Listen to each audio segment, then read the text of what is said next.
Kaixo, ni kaleko izarra naiz, Donostiko sortzaile bat, eta oraintxe bertan Dinamon egonaldi artistiko bat egiten ari naiz. Nire lan gehienak betidanik ilegalak izan dira, eta orain pixka bat aztertu nahi nuen kalean eta galerien edo museoen artean daude nola pasa alde batetik bestera, kalean sortzen dena nola eraman galeria batera, edo galeriako gauzak nola eraman kaleetara, eta pixka bat joku horrekin nabil eta ikerketa hortan.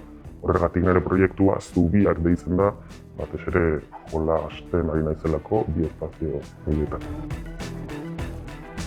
Txantioiak egiten aritu naiz azken aldian, eta kuadro moduko batzuk nola egin txauker ezberdinak probatzen. Eta niretzat oso interesgarria ari da, beti kalean margotzen beti presaka, korrika, beldur hori edakazu, eta hemen lasai margotzen ibili naiteke, hasi que oso pozik.